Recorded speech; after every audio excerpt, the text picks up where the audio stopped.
नमस्कार, मैं हूं अशोक शेरा और आप देख रहे हैं नेताजी ऑनलाइन। आज हम पहुंचे हैं जोधपुर के ओसिया विधानसभा क्षेत्र में और हमारे साथ हैं भैराराम जी सियोल। भैराराम सियोल वर्ष 2013 से 2018 तक यहां के विधायक रहे। उस समय के मुख्यमंत्री वसुंधरा राजे सिंधिया के काफी नजदीकी थे। हालांकि इन दिनों ये चर्चाएं हैं कि अब इनका जो गुट है वो दूसरे नेता का है। कई प्रकार के इनकी जो बातें हैं उनका सवालों के जवाब इन्हीं से ही जानेंगे। भैराराम सियोल के बारे में अगर बात करें तो भैराराम सियोल के बारे में इस क्षेत्र में ये चर्चाएं हैं कि भैराराम सियोल एकदम सादगीपूर्ण अपना जीवन जीते हैं, खेत में काम भी कर लेते हैं और जहां कहीं क्षेत्र में कोई काम होता है, जिस परिवार में कोई काम होता है, वहां तुरंत पहुंच जाते हैं।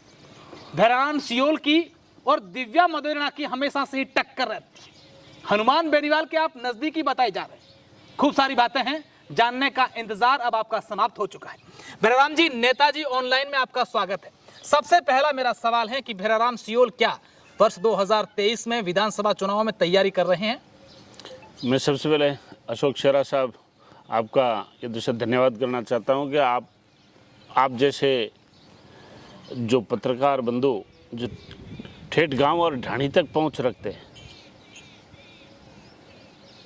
ऐसे जो सादगी भरे आदमी के साथ में सादगी भरा आदमी ही बैठ के बात कर रहा है और ठेठ गांव और ढाणी के अंदर आके आप ये दूसरे ग्राउंड ये दूसरे लेवल की बात की जानकारी करते हैं और रखते हैं, उसके लिए धन्यवाद है आपको। क्योंकि अमूमन लोग ये दूसरे मेट्रो सिटी और इलेक्ट्रॉनिक और प्रिंट मीडिया के अंदर ऊपरी क्या हवाई बातें करते हैं और उनको ये दूसरे ग्राउंड लेवल की चीज़ों का पता ही नहीं रहता है। लेकिन आप तो ठेठ गांव और ढाणी के अंदर पहुंच गए हैं, तो आप भी एक ये दूसरे बहुत बड़े खोजी पत्रकार है, उसके लिए बहुत बहुत धन्यवाद। और आज आप यहाँ ये दूसरा है कि अपने गांव मांडे में पधार के और मेरे से बातचीत का सिलसिला शुरू किया है। ये दूसरे मेरी गांव और ढाणी में आपका भी बहुत बहुत स्वागत है। शुक्रिया। आपका क्या क्वेश्चन है मेरे से? सवाल मेरा ये है कि भैराराम सियोल क्या इस बार विधानसभा चुनाव 2023 में प्रबलता से दावेदारी कर रहे हैं? देखिए, सैनिक हमेशा ही एक्सरसाइज करता है। ऐसे युद्ध कब होगा कब नहीं होगा उसकी जानकारी सेनापति देता है और सैनिक सब प्रत्येक दिन युद्ध की लड़ाई करता रहता है। और जब आदेश मिलेगा, जब युद्ध घोष होगा, तो युद्ध के मैदान में होंगे। सेना में जो कोई सेना होती है उसका सेनापति एक होता है। इस सेना के सेनापति कितने हैं? नहीं, हमारा सेनापति एक ही है। हमारा सेनापति एक ही है और ये दूसरे सेनापति का हमेशा एक ही आदेश आता है। अब ये दूसरा सेनापति है वो हमारी भारतीय जनता पार्टी का कमल का फूल है और कमल के फूल का आदेश होगा, देन युद्ध घोष की तैयारी रहेगी। भैराराम जी के बारे में ये कहा जाता है कि वर्ष 2013 से 18 जब आप पहली बार विधायक बने थे, आपने चुनाव भी उस समय लड़ा था और उसके बाद आप विधायक बन गए थे। और ये है कि उस समय वसुंधरा राजे जी के साथ थे, हालांकि उस समय पूरी पार्टी एक थी। इन दिनों की अगर बात करो, राजस्थान में ये परसेप्शन है कि वसुंधरा राजे का गुट अलग है, सतीश पूनिया का गुट अलग है, राजेंद्र राठौर का गुट अलग है। भैराराम सियोल इस बार जो है वो कहीं ना कहीं गुटबाजी का शिकार तो नहीं हो रहे हैं? मैं इसके बारे में ये आपको कहना चाहूँगा कि जहाँ तक ऐसे मेरा अपना जानना है, ये सारी इलेक्ट्रॉनिक और ये दूसरे प्रिंट मीडिया के जो ऐसे बड़े बड़े जैसे मेट्रो हाउसेज के जो पत्रकार है ना, ये उनकी खबरें हैं कि ये उनके गुट का, ये उनके गुट का। ऐसा भैराराम का गुट एक ही है और वो भारतीय जनता पार्टी है। उसमें हमारे ऐसा सभी सम्मानित नेता है। ऐसा वसुंधरा राजे जी हमारे 2013 से 18 के बीच में मुख्यमंत्री रहे हैं और मैं उनकी सरकार में एज ए राज्य मंत्री के रूप में मैंने काम किया। संसदीय सचिव भी रहे हैं आप? जी। तो हर एक व्यक्ति की अपनी अपनी एक परफॉर्मेंस होती है। कोई भी व्यक्ति अपना ये तो किसी भी विभाग में काम करे, किसी भी पद पे काम करे, ऐसा व्यक्ति अपनी इस कर्म से और अपनी वचन से अपने कार्यों को ऐसा क्षेत्र के विकास के लिए और जो जवाबदारी दी जाती है उस जवाबदारी पे हमेशा खरा उतरे। और जहाँ तक ये मैं समझ रहा हूँ कि 2013 से 18 के बीच में जो भी मुझे जवाबदारी दी गई उस जवाबदारी पे ऐसे मैंने अपनी ओर से 100% खरा उतरने की कोशिश की। अच्छा सर, अभी अपन दिल्ली जयपुर से सीधा ओशिया आ जाते हैं। अगर ओशिया की बात करें, 2018 में जब आप चुनाव लड़े थे, ऐसी बातें आ रही हैं कि जो सामराऊ का कांड हुआ था वो भैराराम जी के लिए काफ़ी मुश्किल भरा कांड रहा, क्योंकि उस समय से काफ़ी इस प्रकार के परसेप्शन बन चुके थे कि भैराराम को वो जो कांड हुआ वो काफ़ी नुकसान कर गया, इससे आप चुनाव हार गए। देखिए, वो जो आप ऐसा सामराऊ युद्ध प्रकरण की बात कर रहे हैं, मैं उस प्रकरण को युद्ध से लेके एक ही बात कहना चाहूँगा कि कुछ लोग आपकी डेड बॉडी पे युद्ध से राजनीति करते हैं और जनता उनको सबको जानती है। जो लोग भी युद्ध से लाशों पे राजनीति करती है या करते हैं, पब्लिक सब देख रहे हैं। करती है का इशारा किस तरफ था आपका? अब देखिए, मैंने आपको बोल दिया कि भाई कोई करते हैं या कोई करती हैं। अब स्त्रीलिंग और पुल्लिंग से ही मेरा युद्ध से मीनिंग है। अब उसमें कोई भी व्यक्ति हो सकता है। मैं युद्ध से व्यक्तिगत किसी को क्यों टारगेट करूं? अब कोई भी राजनीतिक दल युद्ध से लाशों पे यदि राजनीति करेगा, सच्चाई क्या है, क्या था, क्या होना चाहिए और लोग क्या देख रहे हैं? एक व्यक्ति के पास में 2 आंखें, लेकिन मैं समझ रहा हूँ विधानसभा क्षेत्र में, प्रत्येक विधानसभा क्षेत्र में लगभग इधर से 2 से 2.5 नहीं 5 लाख लोगों की आंखें हैं। वो जनप्रतिनिधि को देख रहा है, क्या सच्चा है और क्या अच्छा है, क्या नीति नियत से हैं और क्या धर्म से हैं, और क्या अनीति से हैं और क्या अधर्म से हैं। आम जनता, मैं समझ रहा हूँ आज के दिन इन राजनेताओं से ज़्यादा होशियार है। ठीक है, आम आदमी बोलता नहीं है, आम आदमी का स्टेटमेंट जैसे किसी इलेक्ट्रॉनिक या प्रिंट मीडिया में नहीं आता है, पर आम आदमी को अंतर मन से सब पता है कि मेरे लिए कौन व्यक्ति सही है और कौन व्यक्ति गलत है। अच्छा, ये भी सुनने में आया कि सुनने में क्या ये हकीकत है, मदेरणा परिवार से आपके पारिवारिक संबंध भी हैं। क्या हो गया ऐसा दिव्या मदेरणा से आपकी अनबन नहीं होगी? अभी आप लोग एक दूसरे के सामने चुनाव, और ये भी चर्चा है कि आप दोनों के बीच में ज़्यादा कुछ बनती भी नहीं। अब देखिए, हम ऐसा लोकतांत्रिक तरीके से चुनाव लड़ते हैं, अब वो नहीं बनती तो अब युद्ध से बनाने में तो आप उन्हीं से पूछेंगे कि युद्ध से क्यों नहीं बनती।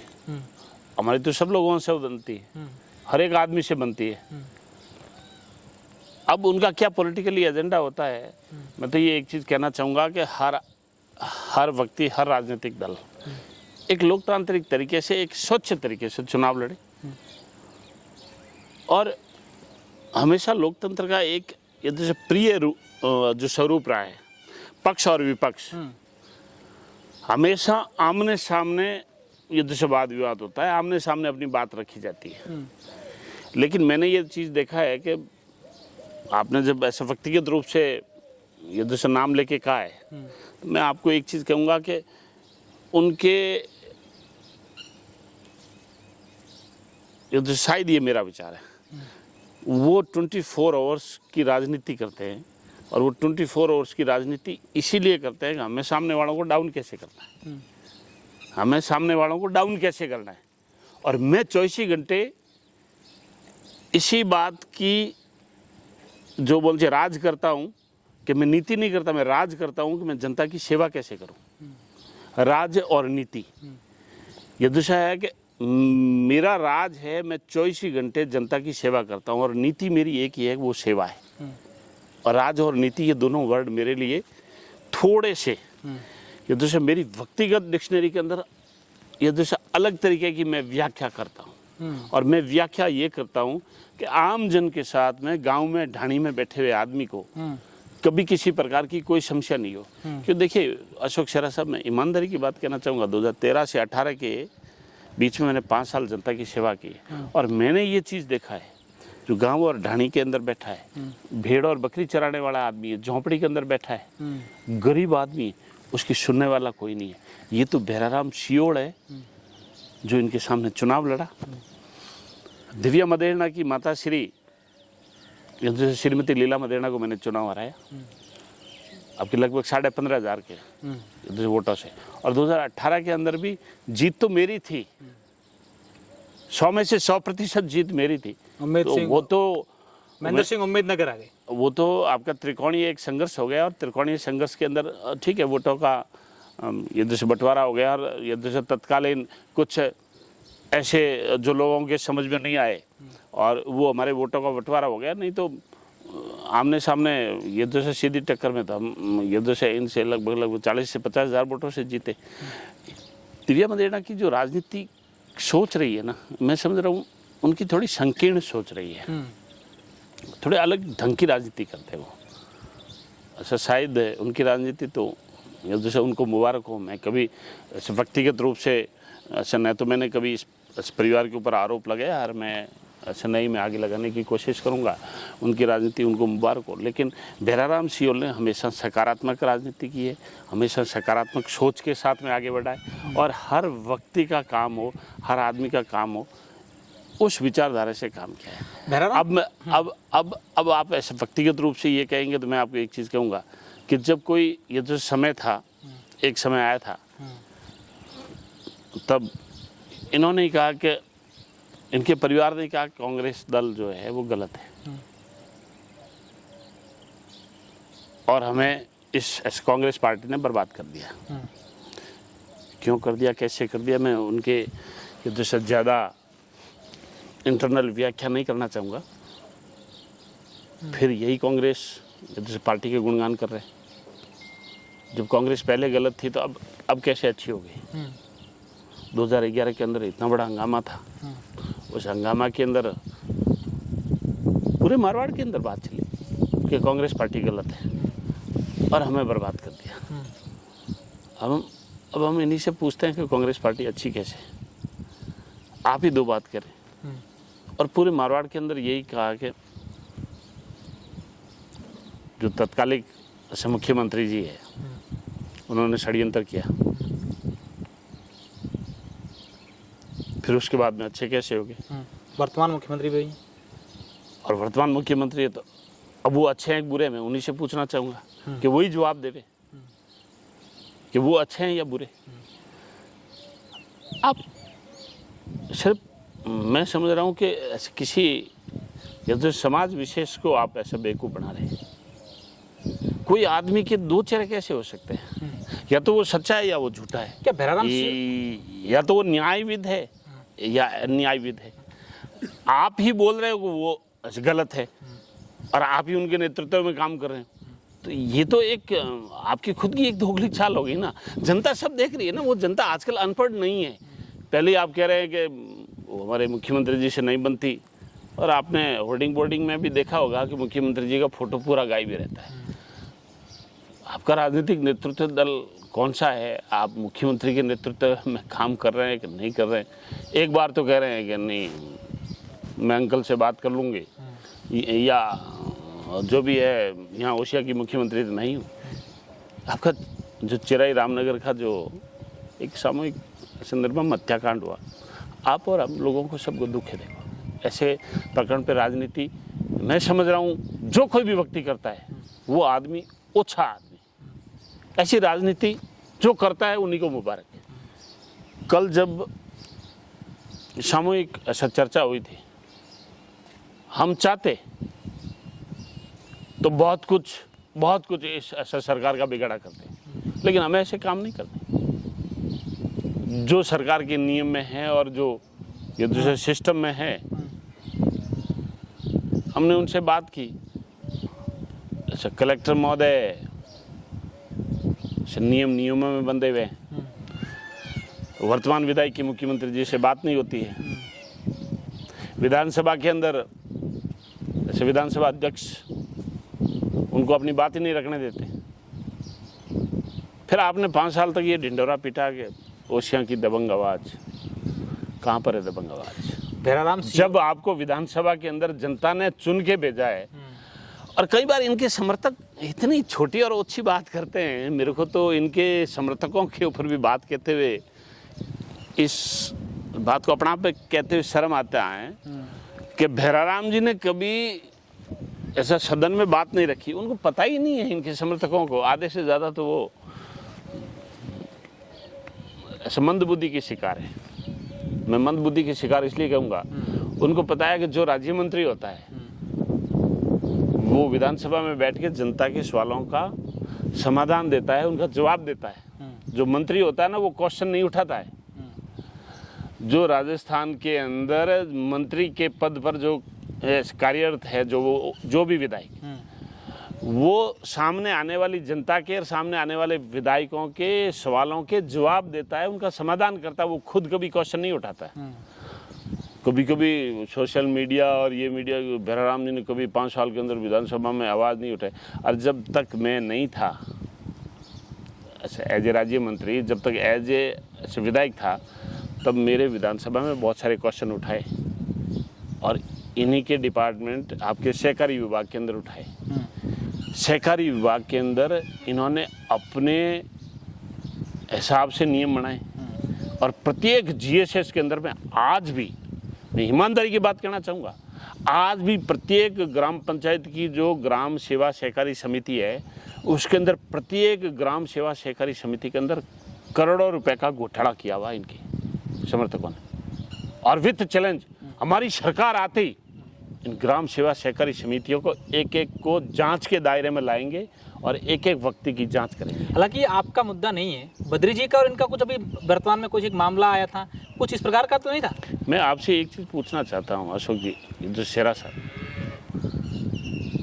अब आपसे मेरा एक क्वेश्चन है, इस परिवार की बनी किस है? एक आदमी राजस्थान में ऐसा नाम बता दो जिसकी इस परिवार से बहुत पुराने संबंध रहे हैं और बहुत अच्छी बनी है। कोई ऐसा एक राजनीतिक परिवार का मेरा कोई एक नाम बता दो जिसका इनका राजनीतिक ऐसा वर्चस्व नहीं रहा हो या इनके साथ जीवन भर चला हो।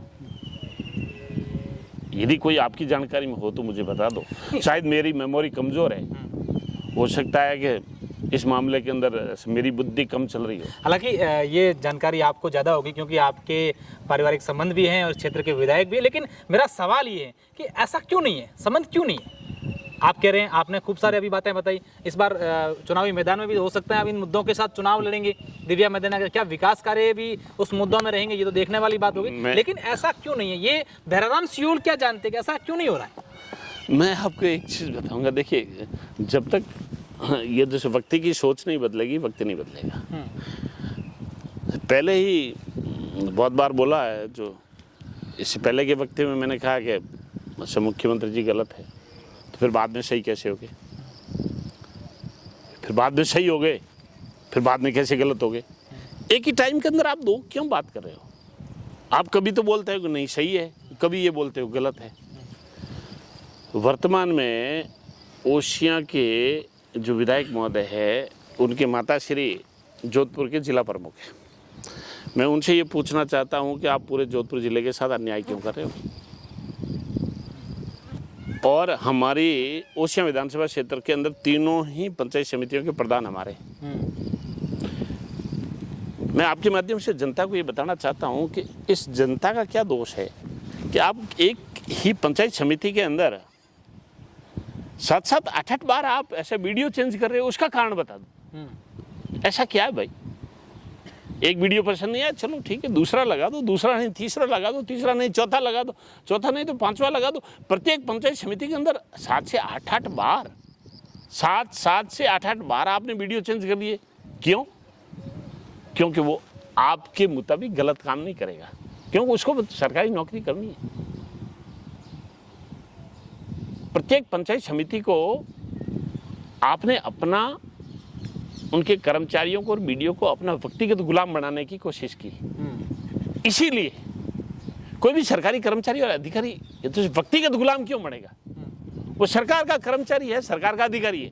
सरकार का कर्मचारी और जो सरकार का अधिकारी है वो सरकार के नियमों के मुताबिक काम करेगा। और जिस सरकार के कर्मचारी और अधिकारी ने गलत काम करने की कोशिश की है, उसका कोर्ट के अंदर, आपकी पंचायत समिति तिवरी के अंदर आरओ ने गलत काम किया, हम कोर्ट में गए, स्थायी समितियों का स्टे भी मिला। यदि हम गलत होते तो हमें भाई स्टे क्यों देता कोर्ट? ये आपके वर्तमान विधायक की खासियत रही है कि सरकारी मशीनरी को टूल, एक तरीके का टूल की तरह प्रत्येक डिपार्टमेंट में इस्तेमाल करते हैं। अच्छा, चाहे वो पुलिस हो, चाहे वो रेवेन्यू विभाग हो। पुलिस पर तो खुद आरोप लगा रहे हैं कि मैंने मुकदमा दर्ज किया, उस पर कार्रवाई नहीं हो रही है। बड़ी हास्यास्पद बात है। जब ये ऐसा विधायक जीत के आए तो उन्होंने कहा जोधपुर के मुख्यमंत्री तो हम हैं। फिर बेबाक बात रखते हैं। अब आपसे अशोक शेरा जी, आपके माध्यम से मैं वर्तमान विधायक की बात पूछना चाहता हूं। एक तरफ तो ये कहते हैं कि जोधपुर की मुख्यमंत्री मैं हूं, दूसरी तरफ ये विधानसभा में ये चिल्लाते हैं कि हमारी 39 सड़कें कैंसिल कर दी। तो जोधपुर का मुख्यमंत्री जब आपने बनने का दावा किस आधार पे किया था? आपका ही स्टेटमेंट है, मैं नहीं कह रहा हूं। आप ऑडियो और वीडियो या कोई भी समाचार पत्रों के माध्यम से ये चीज़ तो आपके सामने भी आई होगी कि जोधपुर की मुख्यमंत्री तो मैं हूँ। तो जोधपुर जिले के मुख्यमंत्री बन रहे तो ओशियां से तो आपने चुनाव लड़ा है। जब ओशियां से आपने चुनाव लड़ा है और आपने मुख्यमंत्री का दावा किया कि मैं ही मुख्यमंत्री हूँ, तो फिर 39 सड़कें आपकी क्यों गायब हो गई? फिर मैं दूसरा इनसे ये क्वेश्चन कहता हूँ कि आपने विधानसभा के अंदर ये क्वेश्चन उठाया कि PhD मंत्री ओनली फॉर रबड़ स्टैंप। आप तो विधानसभा में बोले ना कि रबड़ स्टैंप ही है। क्यों? आपके चहेतों को टेंडर नहीं मिला,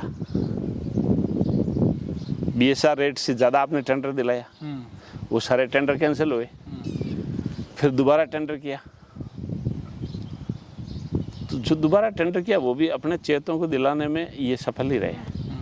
लेकिन एक चीज़ कहना चाहूँगा, जिन लोगों को टेंडर मिला है उन्होंने पूरी उस कंपनी के पेपरों में पूरा घालमेल किया हुआ, मेरी पूरी जानकारी में घालमेल किया है। तो वो घालमेल उजागर कर देंगे समय आने के साथ। अभी तो क्या है कि इनकी सरकार है ऐसा 99-100 के आंकड़े में फंसे हुए हैं। और आप और हम भी समझते हैं कि 99-100 के आंकड़े में न तो इधर का न उधर का, न आर हूँ न पार हूँ, न नदी में हूँ न नाले में हूँ, न समुद्र में हूँ न तूफान में हूँ। इसलिए मैं वो ऊपर वाले भी जानते हैं, मैं भी जानता हूँ और आप भी जानते हैं, जो जनता सुन रही है वो भी जान रही है। भैराराम जी, इस बार किस मुद्दों को लेकर चुनाव है? क्या ओशिया विधानसभा क्षेत्र में? देखिए, मैं आपको एक चीज़ कहना चाहूँगा और बहुत ही अंतर्मन से कह रहा हूँ। ऐसे भैराराम सियोल को भी राजनीति नहीं करता। भैराराम सियोल सामान्य एक किसान परिवार से हूँ। आप मेरा घर परिवार, मेरा जिस जगह आप विराजमान है इसी मिट्टी में मेरा जन्म हुआ। मेरी सोच राजनीतिक नहीं हो सकती। मेरी सोच एक सेवा भाव की। मैं ऐसे वर्तमान विधायक के लिए आपके माध्यम से मेरे उनके सवाल हैं, और यदि वो ठीक समझे तो मेरे सवालों का जवाब भी दे सकते हैं, और ठीक नहीं समझे तो नहीं भी दे, मुझे कोई ज़रूरत भी नहीं है। उनकी सोच उनको मुबारक, मेरी सोच मुझे मुबारक। 1952 से आपका परिवार राजनीति में, 1952 से। मैं तो 2013 में चुनाव लड़ा, सिर्फ 5 साल ही मैं विधायक रहा हूँ। अब कुछ 2018 के अंदर ऐसे सर्कमस्टेंसेस रहे कि मैं ठीक है चुनाव हार गया। ये तो वोटों का गणित है, ठीक है, वोटों के गणित से हार गए, लेकिन ऐसे में चुनाव अपने आप को हारा हुआ नहीं समझ रहा हूँ। वोट मेरे आज भी हो दिया आपके ओशिया विधानसभा क्षेत्र में ऐसा है कि इस दिव्या मदेना से ज़्यादा है, आज भी ज़्यादा है मेरे वोटर। लेकिन ठीक है, वो उस वक्त कोई तत्कालिक ऐसे किसी ने कोई ऐसी राजनीति करके और उस सिस्टम में चले गए। जो मेरा मुख्य बात है, 1952 से आप चुनाव लड़ रहे हैं, ओशिया के अंदर आपने आज दिन तक क्या विकास करा है? क्या शिक्षा के क्षेत्र में, पेयजल के क्षेत्र में, सड़क के क्षेत्र में, किसी भी सेक्टर में? मैं आपको बताना चाहूँगा 2013 से 18 के बीच में मेरे कार्यकाल के अंदर ओशिया विधानसभा क्षेत्र के अंदर केंद्रीय विद्यालय मैंने स्थापित किया, केंद्रीय विद्यालय मैंने स्थापित करवाए। प्रत्येक ग्राम पंचायत के अंदर उच्च माध्यमिक जो आपके विद्यालय की जो क्रमोन्नति है वो मैंने, ये तो मेरे माध्यम से हुई। 5वीं से 8वीं, 8वीं से 10वीं और 10वीं से 12वीं प्रत्येक ग्राम पंचायत के अंदर इस शिक्षा के जगत के अंदर मैंने करवाया। ओशिया के अंदर पहली बार महाविद्यालय खुलवाया, और महाविद्यालय ही नहीं खुलवाया वैसे, यूजी और पीजी और सारे विषयों के तहत सारे संकाय मैंने खुलवाए। 6 करोड़ की बिल्डिंग भी बनाई, शिलान्यास भी मैंने किया, लोकार्पण भी जैसे माननीय जैसे तत्कालिक मुख्यमंत्री जी के द्वारा करवाया। 25 बीघे भूमि का भी आवंटन करवाया। नई आपकी तिवरी की पंचायत समिति के भी स्थापना मैंने करवाई। ऐसा नया तहसील भवन भी मैंने दिलवाया। केंद्रीय विद्यालय की जमीन 1 रुपये पे, पंचायत समिति की जमीन 1 रुपये पे, सारी जमीनों का अलॉटमेंट मैंने ही करवाया। तिवरी के अंदर रिको की स्थापना भी मैंने ही करवाई। ओशिया के अंदर रिको की स्थापना भी मैंने करवाई।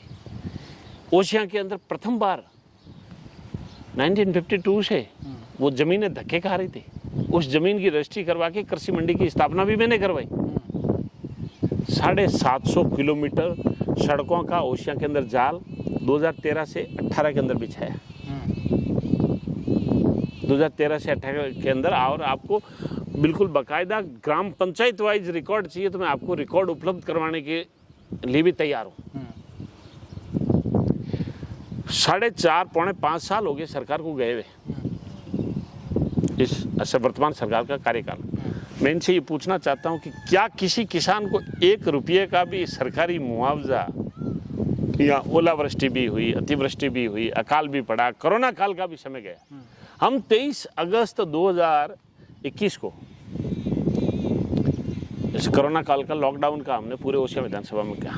हमने हमारी मांग रखी कि हमारे 6 महीनों की कोरोना काल की किसानों की बिजली के बिल माफ कर दो, लेकिन सरकार के कान में जूं तक नहीं रहेगी, जूं तक नहीं रहेगी। और बिल माफ करने के तो बात छोड़िए, इन्होंने फ्यूल सरचार्ज लगा के आम किसान की कमर और तोड़ दी। हमारे समय 2013 से 18 में 2 दिनों तक विधानसभा स्थगित रही किसानों के लिए। हम क्षेत्र के अंदर घूमे, अतिवृष्टि और ओलावृष्टि में जो किसानों का नुकसान हुआ है ना, लगभग 84 करोड़ रुपए राजस्थान के किसानों को दिए। लगभग 27 हजार रुपए प्रत्येक किसान के खेतवासी को, किसान को। सब आम पब्लिक जानती है, उस वक्त लगभग 84 करोड़ रुपए मिले। बहुत ही जवाबदारी और जिम्मेदारी के साथ कहना चाहूँगा कि कांग्रेस के राज में तो एक नियम बना दिया कि 5 का ग्रुप होगा तो आपको घरेलू कनेक्शन मिलेगा। अब मैं तो गांव और ढाणी का आदमी हूँ, किसी एक व्यक्ति के 2 ही बेटे हैं, 5 ग्रुप कहाँ से है? तो 5 ग्रुप कहाँ से पैदा करेगा? कहाँ से पैदा करेगा 5 ग्रुप?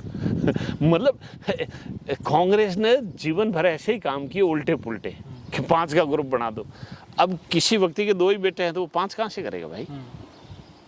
ऐसे मतलब जो अपने आप के ऊपर हंसी आने वाले नियम ये लोग बनाते हैं। हमने दीनदयाल उपाध्याय ग्राम ज्योति योजना के तहत में लगभग 121 करोड़ रुपए 121 करोड़ रुपए लिए, और उन 121 करोड़ में ओशिया विधानसभा क्षेत्र के प्रत्येक ग्राम पंचायत और ढाणी के आगे खंबा और तार लाके उनको बोला फाइल आप लगा दीजिए, आपका कनेक्शन आ गया। अच्छा। प्रत्येक गांव और ढाणी के अंदर 2013 से 18 के अंदर मैं आपको बहुत ही जवाबदारी के साथ कह रहा हूं, प्रत्येक ग्राम पंचायत के 95% से ऊपर उन ढाणियों को, उन घरों को हमने विद्युतीकरण के साथ में उन घरों तक रोशनी पहुंची है देश आज़ाद होने के बाद पहली बार। अच्छा, मेरा आप सवाल है, अब हालांकि दिव्या जी के आपके क्षेत्र के विकास के कार्य कौन से नहीं हुए, आपने क्या करवाए, तमाम प्रकार की बातें हो गई। अब आखिरी सवाल रह गया है जो कई बार हमें सुनने में भी आता है, आपके क्षेत्र के लोग भी बात कर रहे हैं कि भैराराम जी का और हनुमान बेनीवाल का सब कुछ अच्छा बनता है। क्या सपोर्ट किया था 2018 में? मेरी तो अशोक शेरा के साथ अच्छी बनती है। अब उसमें लोग आरोप और प्रत्यारोप ऐसा लगा ले तो क्या, अरे हमारी ऐसा विचारधारा के अंदर कुछ भिन्नता हो सकती है, ये राजनीतिक पार्टियां। मेरी तो अशोक गहलोत के साथ में अच्छी बनती है, उससे क्या फर्क पड़ता है?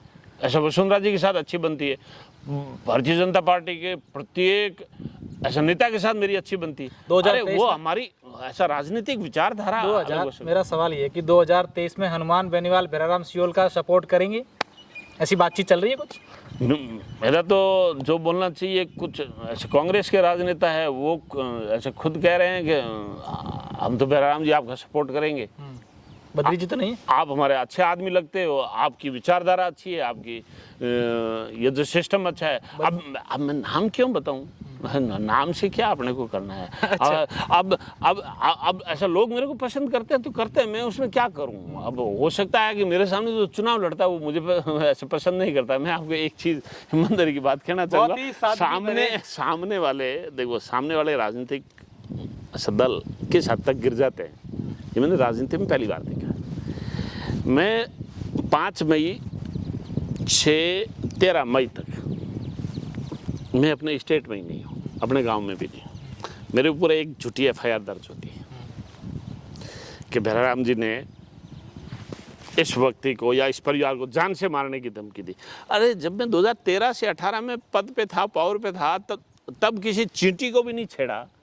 अब मैं किसको जान से मारने की धमकी दूंगा, किसको क्या करूंगा? राजनीतिक पद और प्रभाव का इस्तेमाल करते हुए मेरे खिलाफ एक झूठी FIR दर्ज की। मैं कमिश्नर महोदय से मिला, मैंने कहा कमिश्नर महोदय आपके राज के अंदर है और इस प्रकार से किसी आप ऐसा राजनीतिक दुर्भावना वंश आप किसी को बदनाम क्यों कर रहे हो? समय आने पे उस पर भी सम्मान आने का मुकदमा डालेंगे बिल्कुल, पर अब ऐसा मेरा इशारा आप समझ गए होंगे, जो सुनने वाले हैं वो भी समझ गए। बहुत सारे सवालों के जवाब बेबाकी से दिए बहराम सियोल ने। अब देखने वाली बात होगी कि किस तरीके की तमाम प्रकार की बातें थी, विकास के मुद्दे थे, तमाम एलिगेशन थे, तमाम जो चर्चाएं थी, क्या वो 2023 के चुनावों में इनके काम आएगी या फिर जनता किस पर भरोसा जताती है, ये भविष्य की गप है।